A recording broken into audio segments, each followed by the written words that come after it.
Sitting inside his luxury villa in Bangkok, a man was working on his laptop when suddenly he heard a loud accident outside. Completely unaware that his extravagant life was about to come to an end in just a few minutes, he left his laptop open and ran outside. The police had been waiting for this day for several years. It was the morning of July 5, 2017 in Bangkok, and the man we are talking about was no ordinary person.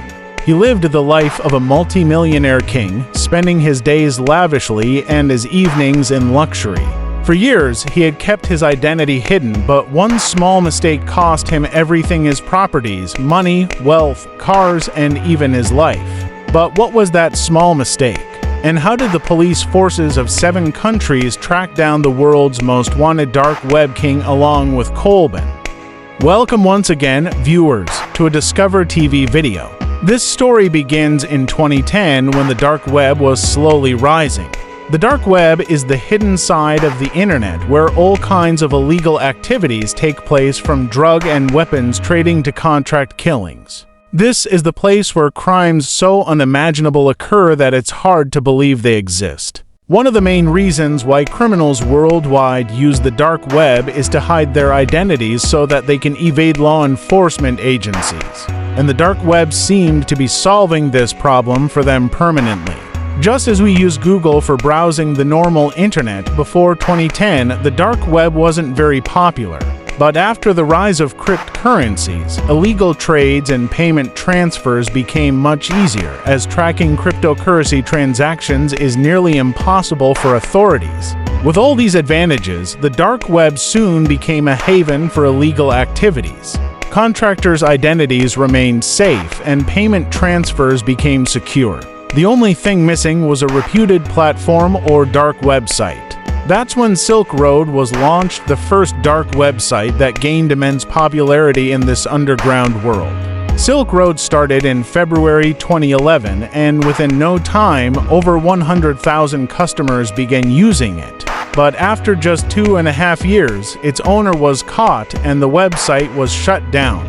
However, because there was still a high demand for this business, many new dark websites emerged within days, including Silk Road 2.0 and Evolution. On these websites, customers would deposit their bitcoins for transactions, and after deducting a commission, the remaining amount would go to the sellers. But since everything on the dark web is illegal, website operators often scammed users by taking all their money and disappearing. This was known as an exit scam. Since no one knew who they were and tracking them was impossible, drug dealers would simply move to another platform. In the early years of the dark web, there were many scams, arrests of platform owners, and hacking incidents. A trusted and reputed platform was desperately needed, and that's when, in 2014, a dark website called AlphaBay was launched. No one knew the real name or location of the person behind it. He identified himself only as Alpha02. Initially, AlphaBay was just a marketplace for stolen credit card information, but soon, other illegal products started being traded, including money laundering and drugs. However, AlphaBay did not allow certain things, such as child abuse content or stolen Russian bank account details. Perhaps Alpha02 didn't want to mess with Russian law enforcement, or maybe he wanted to make it seem like he was operating from Russia to mislead US authorities. In its first year, AlphaBay quickly gained popularity on the dark web. By the end of that year, it had 200,000 customers and over 40,000 sellers running their illegal businesses. By 2017, more than 300,000 items were listed on AlphaBay, and daily sales had reached millions of dollars. Alpha02, who no one knew personally, was now making millions of dollars a month and had become the undisputed king of the dark web.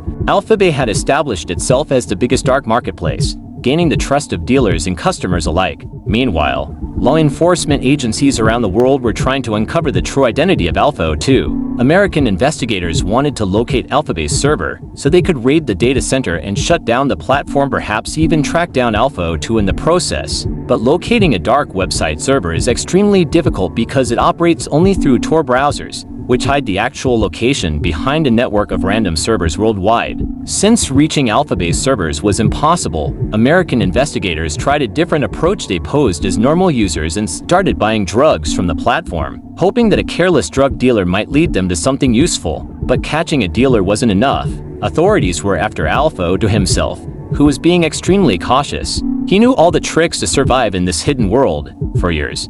He hadn't made a single mistake until 2017, when law enforcement agencies finally got their breakthrough. A Drug Enforcement Agency officer named Robert Miller was investigating Alpha when he received an anonymous email. The sender had saved a welcome email from AlphaBay, which was sent when the platform first launched in 2014. That email contained a real email address, one that had been used to sign up for various social media accounts. One of those accounts was on a French social media platform called Sky.com, where the email was linked to a user named Alex. Investigators found photos from 2008 and 2009, which appeared to be of Alpha too. That same email was also linked to a dating profile where Alex had listed his hometown as Trois-Rivières, a city in Canada. Another breakthrough came when they discovered that, in 2008, someone with that email had posted on a French tech forum using the username Alpha2 and had signed off with his real name, Alexandre Cazes. Authorities now knew Alpha2's real identity. The only question was, where was he? Alexandre lived a lavish life, unaware that Thai, American, and Canadian agents were tracking him. He owned multiple properties, including a $3 million mansion outside Bangkok, a holiday home in Phuket, and was about to buy another villa in Cyprus. But authorities needed to catch him red-handed, with his laptop open, to prove in court that he was indeed the owner of AlphaBay. On July 5, 2017, they finally executed their plan.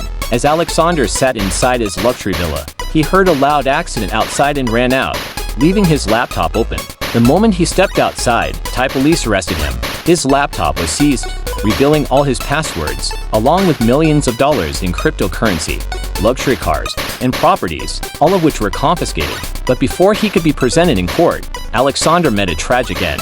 Just a week after his arrest, he was found dead in his prison cell. He had hanged himself. One small mistake had cost the dark web king everything, including his life. Meanwhile, just as authorities had anticipated, after AlphaBay was shut down, all its dealers and customers moved to Hansa Market, which was already under European law enforcement's control.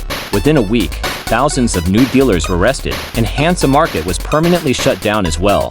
That same day, the U.S. Department of Justice held a press conference, announcing the takedown of two of the biggest dark web marketplaces. We hope you enjoyed this Discover TV video. Don't forget to like, share, and comment.